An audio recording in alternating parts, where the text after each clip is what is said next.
I'm Hannah. And I'm Charlotte. And welcome to the Purple Sector. So today we are joined by the lovely Tinas from the TF1 show. So Tinas, do you want to say a little hello and just a bit about your channel? Hi everyone, I'm really excited to be on the Purple Sector.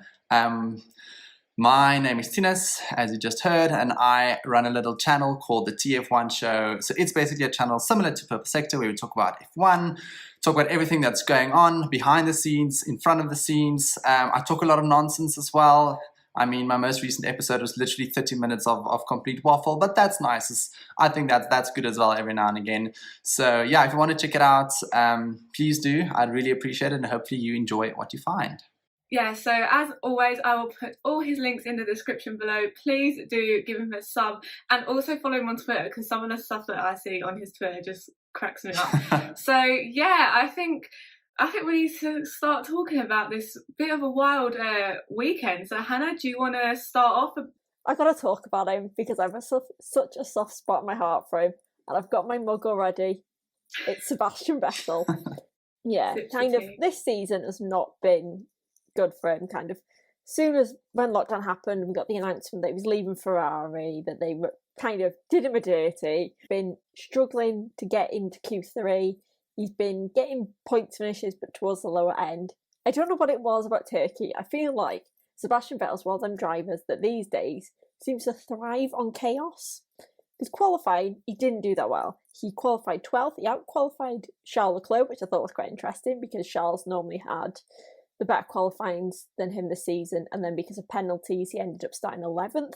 And then his opening lap, I look at the timing screens and I go, what on earth's happened? He's gone from 11th to Chef's P3. kiss opening He's lap. Overtaken. Yeah. Honestly, he overtook Lewis Hamilton, who went wide. He was just flying, and throughout the whole race, it felt like a return of the old Seb, the Seb that we knew. There was a bit of a fight a bit, because I feel like he seemed quite despondent, quite lost for a lot of the season. And then you could see that he's actually enjoying it. For once, Ferrari didn't completely butcher his strategy. The final lap, I think, was 3 corners to go, with Charles Leclerc battling Sergio Perez for second. And Charles makes a mistake, and Seb capitalises. And I'm like, yes, Seb, this is what we like to see. I just think I can't wait to see what Seb will do in the Aston Martin next year. Because I feel like if he's got a team behind him that believes in him, that he'll be able to do incredible things. But what did you guys think? Interesting, as you said, that Seb out-qualified Charles in the rain. I think he out-qualified him in Styria as well when it was wet. I think, and in the margin, I think it was quite big yesterday as well, where it was more than a second, I think, that Seb was able to get over Charles in qualifying, which is interesting. I think it shows a bit of maybe a chink in the Leclerc armor, where he's not maybe the greatest in wet conditions, but I mean, we can park that for a later discussion. His opening lap was just amazing. Like, it was literally turn 3 or 4, and then all of a sudden you had Sebastian, he was in the top 5, and I couldn't believe it. I was like, how did you do this? He overtook both Renaults, he was past the Red Bulls, and it was just amazing. Like, I was just amazed by Sebastian. And then the fact, and I think this is the key part, is that he was able to keep Max behind him for so long. Like, Max couldn't get past no matter what he tried. And then Lewis later on in the race. So obviously he was being a wily old fox and being, fast where he had to be during the lap, because I think Lewis was the faster car. I think we all saw he was the faster car, but Seb was just putting his car in all the right places on the racetrack to make it impossible for Lewis to really get a run on him. Seeing him on the podium after the Charles mistake that sort of gifted him, the third place at the end, it was just so nice to see. It was just, I felt it was the perfect time for a Seb podium on the day that Lewis got his 7th title, and they were all there together, and it was just a very wholesome moment for all of us. So today, when I saw him in P11 on the starting grid, and then literally, like you guys said, like first lap he's like up to P3, P4, and I was just like, what the hell is going on? I was like, please stick this out for the whole race, because just seeing him on the podium, like that's where he belongs, and it's like he's back to where he belongs. And like you said, like for him to be on the podium with at the same time as Lewis getting his 7 world championship, like I literally tweeted like during the race, I love seeing them battling it out, because Lewis could not get past him, like you said, he literally could not get past him, and I just loved seeing them battling out. It was like 3 years ago. It was like we've gone back in time, and it was like it felt normal again. And okay, so I want to talk about Max, because I think there's a lot of interesting things that we can take from today and I think yesterday. I think let's start with qualifying. Obviously, he was the class of the qualifying yesterday. I don't think there's any denying that he was probably the guy, especially obviously on the full wet tires. He was amazingly fast, like proper fast. And yes, we now all know what happened with the intermediates, and he just couldn't get them switched on in time, and the Racing Point switched them on like this. And then, Stroll got the pole, and Max was dejected and disappointed in second place. Now, the image of him next to the garbage can, I don't know, I just love that photo, because there's just something about it that just summed up his day so nicely, I mean, he had a terrible start off the line, but he sort of gathered it all together, somehow, still ended up in front of a bunch of drivers, and then he was stuck behind Vettel for the majority of the opening stint, couldn't get past.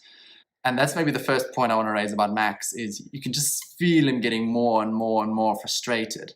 So even, when Vettel and them ended up pitting, he was still stuck behind Perez. And then we saw quite a big mistake by Max, I felt. I think it was not necessary for him to go for a move where he did. I think he had like a quarter of an opening when Perez I think he went a bit wide in one of the corners, and then Max thought, okay, I'm going to go for it, but it wasn't the time.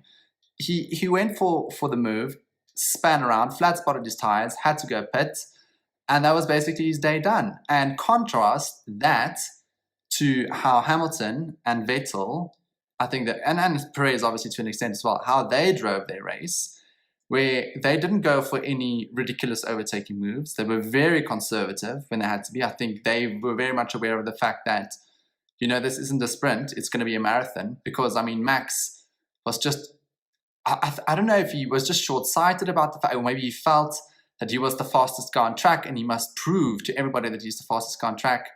But what to me today's race showed is, yes, Max might be a very, very fast race driver, and he is an incredibly talented overtaker, racer, but that's not winning you world championships at the end of the day.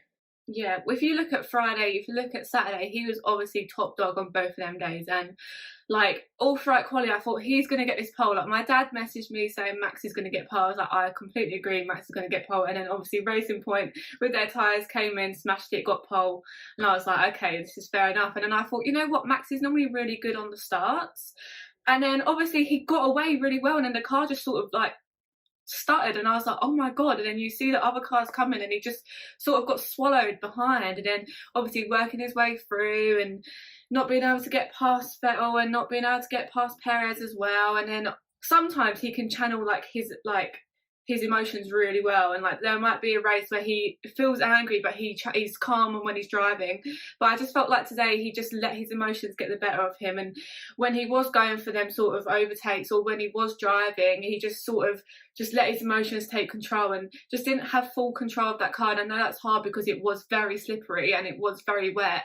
But in the race like today, he needed a race where he controls his emotions and put it into his drive. But it was just kind of... I wonder if it was a sort of a spillover from yesterday. I think maybe he was trying so hard to make up for what he felt was the wrong outcome yesterday, that he maybe took or was a bit more emotional about his driving. We all talk about the psychological pressures, for example, Alex Albon's having it. But you do have to think of the pressure probably Max was under this weekend is 300th Grand Prix for Red Bull. He's seen as the top dog. To be honest, no one was expecting Albon to be anywhere near it. Most people are telling he'll lose his seat. And Max is seen as the future of Formula One. He's seen as the mini Schumacher, not the mini Hamilton. And Red Bull haven't had many chances this year to win a race. This was kind of a now or never moment, seeing how badly Mercedes were doing, even as soon as practice hit, seeing how much everyone else was struggling. Bet you Christian Horner and Helmut Marko, the kind of cogs were ticking, and they'd be like, right, this is our shot. Max, you need to go and do this. We are relying on you. And that pressure, ultimately, a lot of people can make jokes about the shot of him at the bin. And I get why it's funny. It is kind of the personification of his weekend in a picture. However, it does show to me that Max does have emotions. Like, I think a lot of people assume he's either just always angry or he's just stone cold over it. And we don't tend to see a lot of the emotions from drivers. And the irony I find is that everyone was praising George when he got emotional after binning it at Imola, and everyone's criticising Max. And it's like, actually, no, these drivers are human beings. For a lot of them, this is their careers on the line. For Max, he's probably that much pressure on him piled, I would say, even from before he joined Red Bull. We all know the stories about his dad. Is Max has been under pressure to be this kind of golden child of Formula One for his whole life. And sometimes that frustration is just going to ebb out. However, this race does amplify, for me, is the difference between a world champion and an incredibly talented driver. Is Lewis Hamilton, even though he had that pressure, even though he had that stress, even though, to be honest, the car wasn't working brilliantly for him, he was able to find a way to combat it. Max has got, I think, the tendency of, I want it all and I want it right now. He wanted to get past Vettel, he wanted to get past Perez, he wasn't going to wait, he wasn't going to play the long game, and I think ultimately that's why it suffered. Red Bull couldn't get the intermediates to work, they were relying on the wets, and because the track was drying so quickly, or quicker than they expected, is ultimately, it threw him off his game, is he knew he wasn't going to be strong on the intermediates, so he's trying to get past Perez, is he could have been smart, played the long game, made the move later on, and he likely would have succeeded. Yes, he'd have lost a little bit of time, but in the grand scheme of things, he probably then could have won it. But because of that move, it ultimately ruined his race, flat spotted his tyres, and then we end up in a circle. And Max is incredibly talented. I'm never going to refute that. I'm a Max Verstappen fan. However, it still proves that he's got so much more he needs to learn. It's the same thing we said about Lance last week, is these drivers have talent, but there is a certain thing that no matter how long or how talented you are early on in your career, experience teaches you a lot more. Look at Lewis, look at Seb, look at Kimi. Look how strong they still are this far into their careers. And it's experience that gives you that, not just raw Hannah, talent. think about it. Lewis literally spoke about 2 examples where he was able to rely on things that happened to him in the past when he was making decisions on the track. He was referencing Shanghai in 2007, where he lost his world championship in the second to last race, effectively, when he went into the pits on tyres that were too old. And he, I think, also referenced Monaco in 2008, where he said, like, he was sort of thinking about how he went about dealing with the conditions there, and he felt it was sort of similar to what he had today. And that's the perfect example of drivers just having a bit more experience to fall back on that Max maybe doesn't really have yet. Yeah. Rightio, moving on to you, Charlotte. Who have you got to talk about for this weekend? I just can't even talk about it without smiling. Like, look how big my smile is right now. Lewis Hamilton literally just surprises me every time I watch him. I got into F1 because of him. I absolutely love watching him, and just I got so emotional today watching him. Like, 7 times world champion, that's mad. Never in my life did I think I'd see Michael Schumacher's record be met with 7 times world champion and broken with the race wins. And I think it's just a bit crazy. And like today, obviously starting P6 on the grid, and then got a good start, and then just being like, I didn't think, oh, he's not going to be anywhere near the podium. He couldn't get past Seb in that Ferrari. I was like, what is going on? He can't get past a 2020 Ferrari. Like, that is not normal. Like, come on. Yeah, when he took the lead and he just went, then it was literally like, it was like 5-second gap, 10-second gap, 16-second gap, and it ended like something like 30-second gap.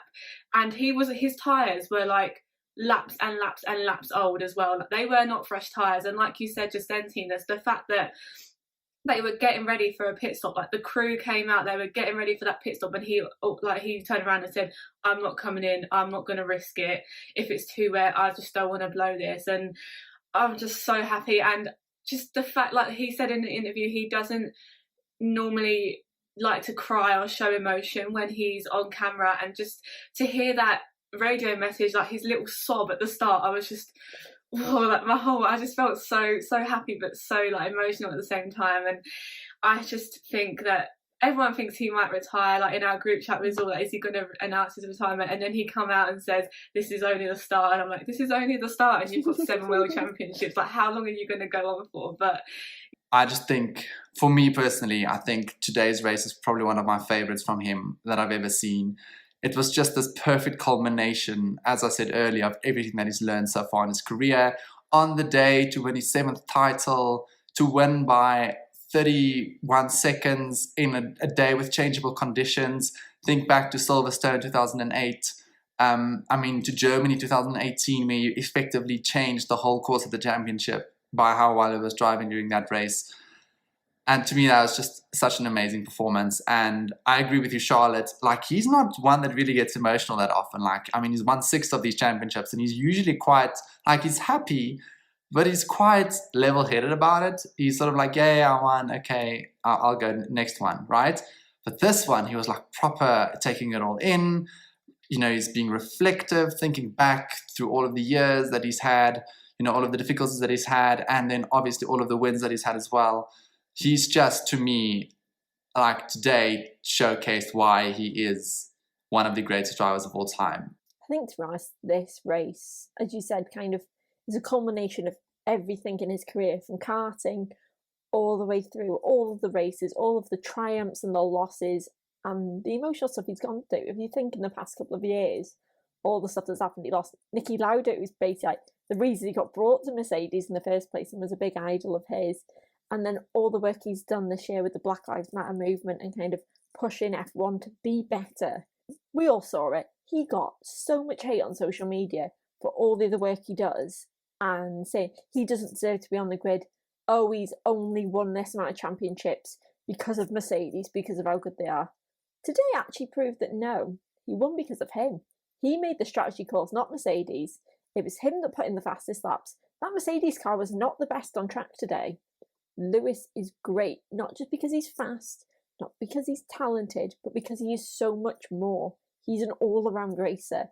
This moment is, I never thought anyone would break Schumacher's records, and I do love Schumacher. I wasn't always a big fan of Lewis growing up, but if I had a hat, I'd take it off, because Lewis, to me, is a legend, is probably one of the greatest all time. And when we get 100, 200 years from now, when Formula One's but a memory, Lewis will be one of those names that is stuck in those history books. So do you want to go on to predictions for Bahrain at number 1? Hannah, I'll let you start. Put you on the spot this time. To be honest, I feel like Lewis will get pole and Lewis will win. A lot of people think it's, we'll let off steam now he's won the championship. No, he won't. This is Lewis Hamilton. He's going to... No, definitely. He's going to win. He will not. He's going to want to win every race remaining in the season just to prove a point, because he can. In the race, I'm going to go for Verstappen second, because I feel like he'll be trying to channel his kind of aggravation over what happened this weekend into a positive result in Bahrain. And Bahrain should be a little bit more predictable. I'm going to go Alex Albon. I'm not going Valtteri, because as this weekend has shown, Valtteri, to be honest, Valtteri for me has signed himself away from that Mercedes seat in my eyes, because I know he was struggling with the car, but to be that far behind in a car that is that much better than everyone else. And sorry, every time I saw that there was a yellow flag in the sector, I was like, what is going on? And it was like, oh, Valtteri Bottas has spun again. And I was like, what is going on today? Yeah, I don't see past Lewis for pole and for the win, to be honest. I think one of the mistakes he's probably learned from, where in 2015 he sort of cruised after winning the championship, and I think he let Rosberg win the last 3 races of the season, last 4 races, can't remember. I think the last 3 races of the season.